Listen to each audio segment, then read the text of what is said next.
Hello everyone, I am Ran Mughal. Welcome to my channel. Intro. The hook, midnight to 0:45.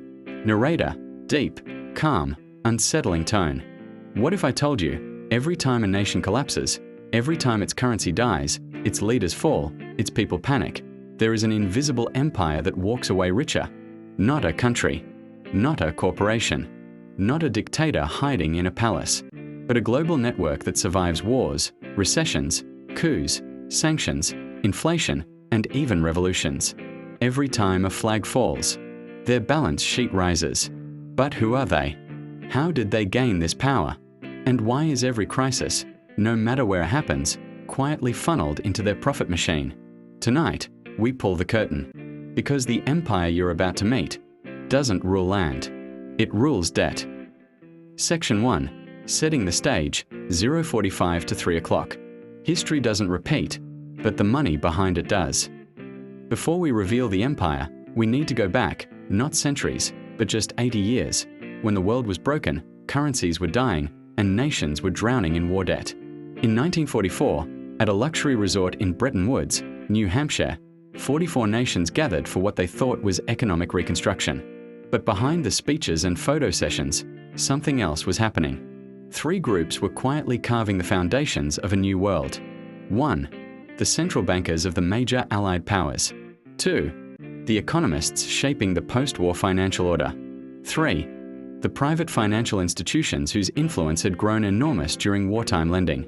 Together, they created a structure that looked like cooperation, but functioned like consolidation. A structure where nations become borrowers, currencies become tools, and crises become opportunities. The public saw recovery. But insiders were building something else. A global system where debt, not gold, not land, is the true source of power. And from that moment on, every major collapse would feed this machine. Section 2. The business of crisis began with the business of debt. To understand the empire, you must understand its model. 1. Nations borrow money to build, fight wars, grow economies. 2. When they fail, default, or collapse. 3. The lenders gain assets, land rights, political influence, or control of future policies. The earliest versions of the system appeared during the 19th century, when European banking families financed wars and reconstruction. But World War II supercharged the process. Once the world adopted a USD-backed global reserve currency, central bank coordination, global lending institutions, private financial giants with international reach, a new era began. Debt was no longer local. It became global. And whoever controlled global debt controlled global behavior. This was the birth of what economists later called the crisis industry. An industry where recessions, currency collapses, bankrupt governments, failed states, natural disasters, even political coups created more lending, more dependency, more restructuring, and more control. But it didn't stop there. The empire soon discovered something darker. A collapsing country is more profitable than a stable one. Higher risk equals higher interest. Bigger desperation equals bigger concessions. Weaker governments equals weaker bargaining power. From Latin America in the 1980s, to Asia in the 1990s, to Europe in the 2010s, each crisis followed the same pattern. Section 3. The rise of the hidden empire. Every crisis has two stories, the one the public sees and the one the money sees. 1. Latin American debt crisis, 1980s. Countries like Mexico, Brazil, and Argentina borrowed heavily. When interest rates in the US spiked, their debts exploded. The collapse began. Currencies crashed. People starved. But major financial institutions? They were bailed out, compensated, or allowed to restructure the loans on favorable terms. Nations fell. The empire grew. 2. Asian financial crisis, 1997. Thailand's currency crashed.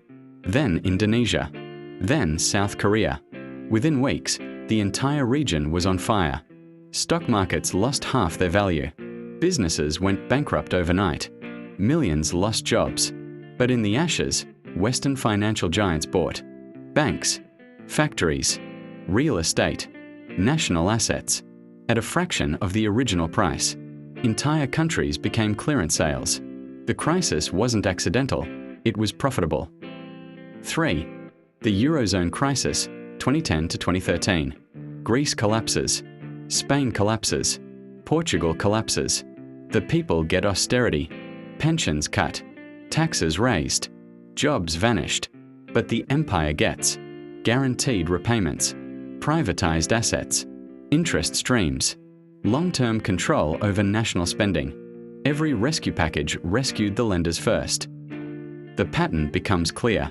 Whenever a country collapses, the people suffer, the government weakens, the currency dies, local businesses shut down, land values drop, chaos spreads, but the same empire quietly expands, buying what's left, restructuring debt, imposing conditions, setting long-term fiscal policy, profiting from interest for decades, gaining control of natural resources. Crises aren't interruptions. They are fuel. Section 4. The breaking point. What happens when every nation is drowning at the same time? For decades, the empire thrived by rescuing collapsing nations one by one. But now, something new is happening. For the first time in human history, the US is $35+ trillion in debt. China faces a massive real estate implosion. Japan's debt is 260% of GDP. The EU is struggling with slow growth and aging populations. Developing nations owe a record $97 trillion combined. This isn't one country collapsing. This is the entire world edging toward the same cliff. And the empire? It's preparing for the harvest. Because global crises mean global restructurings. And global restructurings mean historic power shifts. Section 5. Modern parallels and shocking data. Different centuries, same playbook. Here's what the data shows. 148 countries are now in high-risk debt distress. In the last decade, over $1 trillion in national assets were sold off after crises. Currency collapses have increased 400% since 1970. 60% of all modern sovereign defaults were followed by foreign acquisition of key industries. Same pattern, over and over.